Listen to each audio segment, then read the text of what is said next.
Salut les Mancuniens, j'espère que vous vous portez bien les gars. Match nul entre Manchester United et Bournemouth.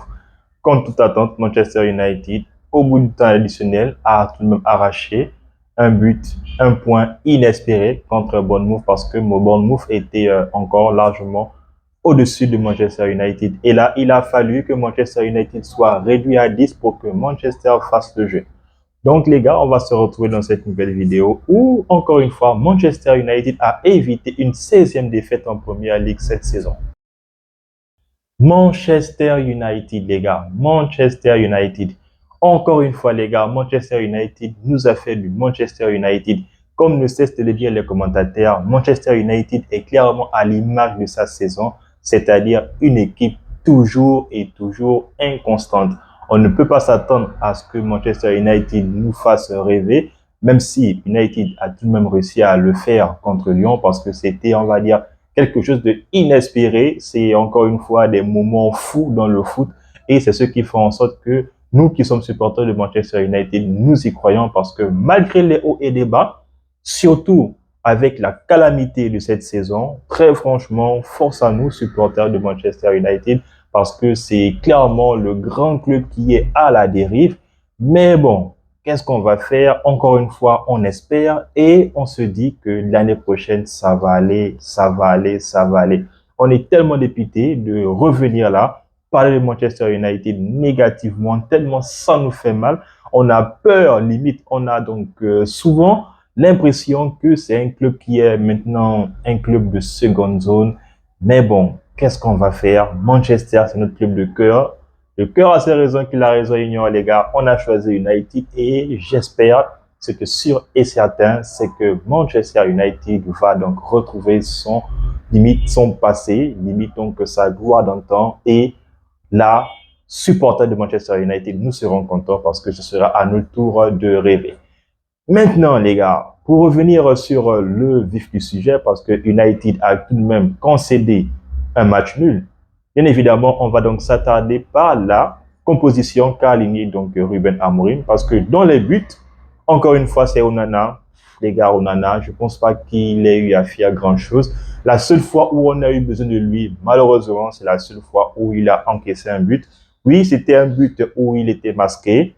Bon, il pouvait faire mieux. On a connu mieux de la part de Onana. On sait aussi qu'il sait quand même faire des arrêts réflexes. Mais pour cette rencontre-là, si vous avez remarqué, les gars, à chaque fois que Onana joue contre un joueur africain, c'est très, très, très difficile que Onana remporte le duel. Même si, donc, j'ai regardé une de ses interviews, il disait que, il s'est comparé avec Mike Maignan, qu'il n'a jamais perdu contre Mike Maignan.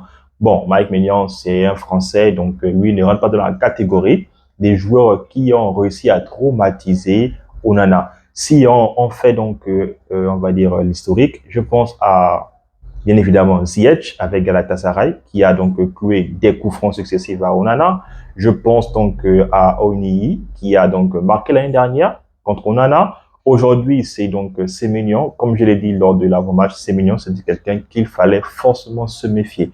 Mais bon, on sait que le métier le poste de gardien, c'est un poste vraiment ingrat. Il n'y a plus personne pour pouvoir le protéger. Et lorsque un but est rentré, bah, on s'acharne bien évidemment sur le gardien. Je pense qu'il a fait de son mieux. Il pouvait quand même mieux faire pour le but encaissé.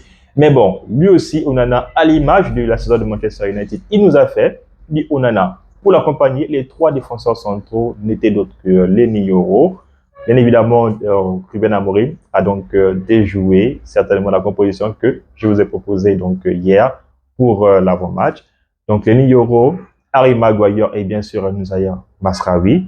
Les pistons, bien évidemment. Donc là, les gars, pour revenir, donc au lieu de Masraoui, c'est Luke Shaw. Luke Shaw dans la défense à 3, c'était donc la surprise d'aujourd'hui, donc la titularisation de Luke Shaw. Il a fait une belle prestation depuis près d'un an qu'il n'a plus été titularisé avec Manchester. Je trouve qu'il a fait un bon retour. Dans l'ensemble, il a fait un match, je veux dire, bon, il y a un moyen. Il a fait du Luke Shaw aussi. Bon, on a retrouvé un Luke Shaw qui était en train de retrouver ses sensations donc d'avant et c'est forcément du bonheur parce que Manchester United a tout de même montré des belles choses, on peut le dire ainsi. Les pistons, Torgu, donc était sur le côté droit. du moins sur le côté gauche, et puis Mazraoui sur le côté droit. Les milieux, bah là encore une fois, une surprise, Kobe Mainoo et Casemiro. Là, les gars, je ne pense pas que le milieu de terrain que Ruben Amorim a mis en place a été un milieu de terrain qui a été fructueux. Parce qu'on l'a vu, bah, les gars comme Kluivert, les gars comme Tyler Adams, les gars comme Adam Scott, ils ont vraiment muselé donc le milieu de terrain de Manchester United. Certes, le terrain de Bournemouth, c'est un terrain petit, c'est le plus petit terrain même de la Première Ligue. Ils ont donc parfaitement maîtrisé les joueurs de Manchester et voilà, United n'a pas pu s'exprimer. Les trois de devant, Rasmus Højlund, aujourd'hui qui s'est mis en sauveur, il a tellement été décrié, il est tellement décrié. Là même, c'est un but vraiment inespéré de la part de Manchester United. Il était là, il a fait le geste qu'il fallait afin de pouvoir donc mettre le but au fond des filets. Et puis, ça a permis non seulement à lui de se libérer peut-être, mais aussi à Manchester United d'arracher le match nul parce que oui, United se dirigeait vers une 16e défaite de la saison en Première Ligue. Sur les ailes, Alejandro Garnacho et bien sûr Bruno Fernandes. Voici la composition que Ruben Amorim a donc alignée pour affronter cette équipe-là de Bournemouth. Bien évidemment, les gars, Manchester United, pendant toute la rencontre, on a senti que United était en mode réserve. Parce que oui, Ruben Amorim l'a dit, le choix ultime de ces poulains, c'est bien sûr la Ligue Europa. Et c'est probablement la même chose aussi avec les tocards de Tottenham qui ont perdu largement contre le nouveau champion, c'est-à-dire Liverpool, qui, par la même occasion, égale Manchester United. Et je ne pense pas qu'avec ce titre, United soit encore le club le plus titré de Première Ligue. Là, Liverpool a repris le devant. Reste maintenant à savoir si nous, Mancuniens, allons revenir, si on va revenir donc au top afin de prendre notre place de première équipe du championnat anglais. Reste à savoir, donc seule l'histoire va nous le dire. Pour revenir donc les gars sur le match, c'est mignon, Kluivert, Evan Nilsson et bien sûr donc le dernier, il y a donc le dernier qui a fait vraiment du mal à Manchester United, Dango Ouattara. Oh les gars, Manchester United gagnait les duels et pourtant. Manchester United était dans une position, on va dire, forte. Manchester United dominait plus ou moins, avait le contrôle du ballon. Comme le cesse de le dire Ruben Amorim, Manchester a amené la possibilité d'avoir les ballons, mais Manchester ne sait pas comment se servir du ballon, vu que United est incapable de pouvoir donc terminer ses actions. L'une des rares actions où Manchester United s'est donc procréé, Kobe Mainoo frappe le premier tir du match, mais frappe trop molle, c'était donc limite une frappe comme lui-même le secret, c'est-à-dire le but qu'il met contre Liverpool, contre Wolverhampton, même contre Lyon. Mais là, il n'y avait pas assez de précision, pas assez de force, et c'est ce qui fait en sorte, les gars, que malheureusement, on n'a pas senti un Kobe influent, encore moins Casemiro. C'est la raison aussi pour laquelle les joueurs de Manchester United étaient, on va dire, en dehors de level, les gars, parce que les déchets techniques que ces équipes-là ont donc montré aujourd'hui, que ce soit Manchester United ou même encore Bournemouth, très franchement, les gars, on dirait pas que ce sont des professionnels. Bon, les gars, personnellement, moi, je ne suis pas très bon. Limite même, je dirais, je me catégoriserais entre le statut tocard ou bien le statut moyen. Entre les deux, mais les gars, eux, ils sont professionnels. La façon dont ils rataient les gestes techniques, les passes ratées, les contrôles ratés, les conduites de balles ratées, bah, on a remarqué qu'il y avait très rarement donc des Mancuniens qui sortaient du lot. Alejandro Garnacho, par exemple, il a fait un très bon match, hein, les gars. Lui, donc, j'ai l'impression que lorsqu'il joue à droite, il est beaucoup plus virevoltant. Lorsqu'il joue à gauche, il embête tellement, soit il dézone, il fait les tours avec Bruno Fernandes. On n'a pas senti, voilà, un Bruno Fernandes donc aussi influent, aussi donc maître, voilà, donc dans le jeu mis en place par Ruben Amorim aujourd'hui. Certainement, lui aussi, il se préserve pour le match contre l'Athletic Bilbao en semaine en Ligue Europa. J'espère vraiment que là, on va avoir un autre visage de Manchester United afin d'aller au bout de cette compétition. Et j'espère encore une fois que Manchester United va remporter cette compétition-là. Eh bien, les gars, contre toute attente, Manchester United encaisse le premier but par qui? Encore une fois, un Africain, c'est mignon. Comme je l'ai dit donc tout à l'heure, Onana donc encaisse encore une fois donc un but contre son, je vais dire, compatriote africain. Et donc, -1, Manchester United devait perdre. Rasmus Højlund, qui a terminé le match, ça faisait très longtemps que celui-ci ne terminait pas le match. Je pense que si Zirkzee était encore en forme, ou du moins s'il n'était pas blessé, il serait sorti.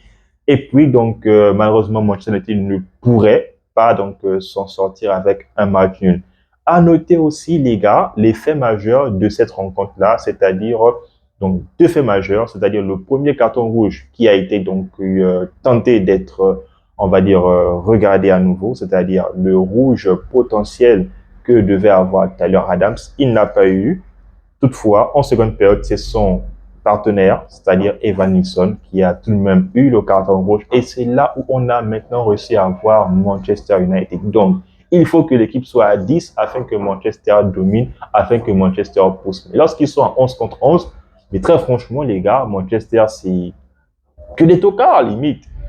Que des joueurs qui sont vraiment en dehors d'eux, que des joueurs qui ne savent pas, limite, donc ce qu'ils font.